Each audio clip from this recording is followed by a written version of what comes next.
Okay, so this is another code along where we're going to do an IPO program, input, process, output, but this time numerical input. So we're going to talk about one new concept, which is converting string data into numerical data. So yeah, simple average calculator we'll build. I added to the JS input section here at the bottom numerical input. So whenever we use prompt or input elements and we get input from the user, it's always returned as a string data type, right? Data characters inside of quotations. So we can convert that string data into numerical to the number data type. And the easiest way to do that is just use this unary plus operator.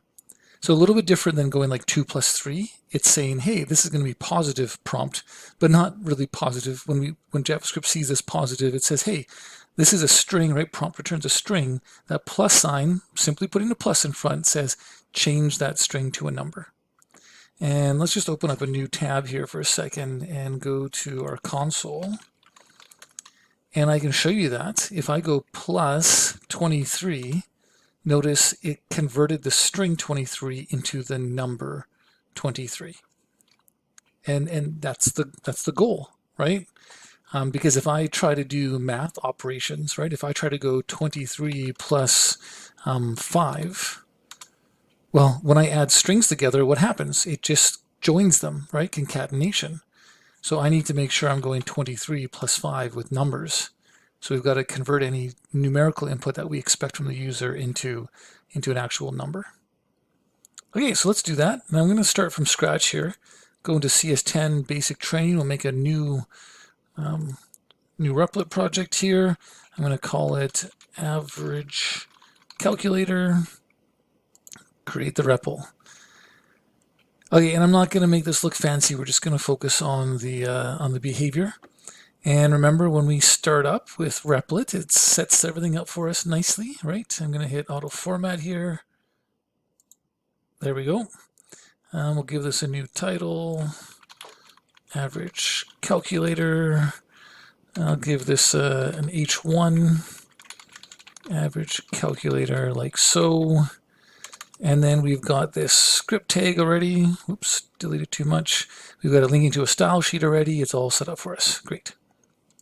So let's start actually with, I'm going to hit run here.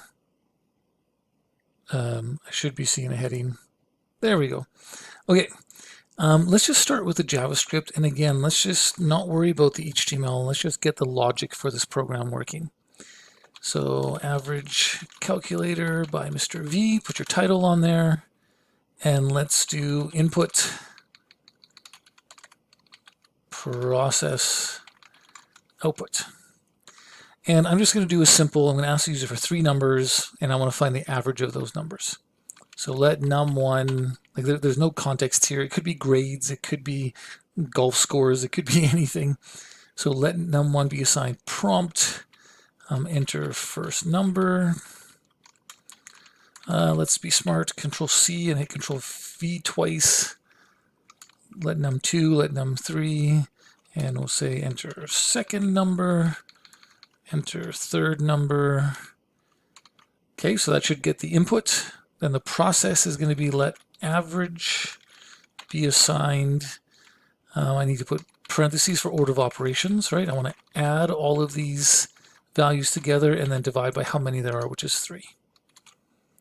Okay, and then I'm going to output the result, and I'll just do alert.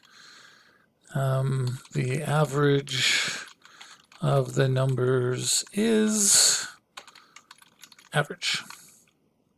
Okay, as simple as that. If you can do this, this is actually kind of worth 1 credit. Structured Programming 1 is all about input, process, output. So if you can declare variables, get input from the user, do some calculations, output the result, that is enough to earn you 1 credit, Structured Programming 1. Woo! Okay.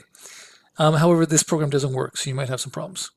And I'd expect you to build it with the web page to get like an excellent mark. But this is like the bare minimum to get a really good mark. Have like the buttons and the input elements and the output. Way cooler. But anyway, let's run this. Enter the first number. We're doing average. Let's do 60, 70, 80. And my average is 202,360. Something is not right here.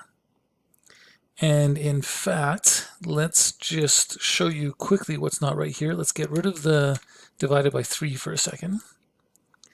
And let's go 60, 70, 80 again, and you'll see what happens.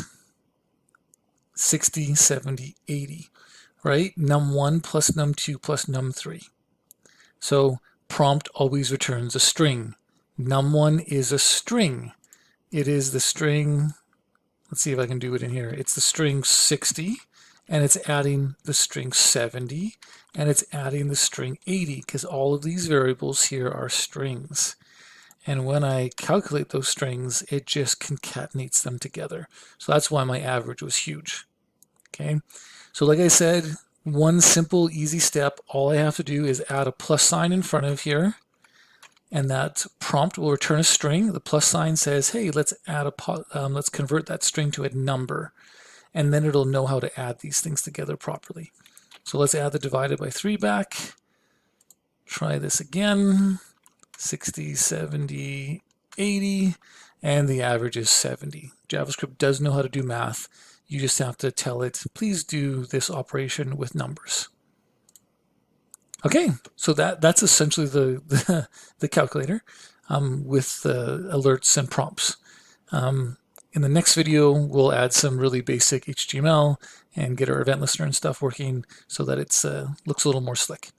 Okay, hope that made sense. Take care, and we'll see you in the next video.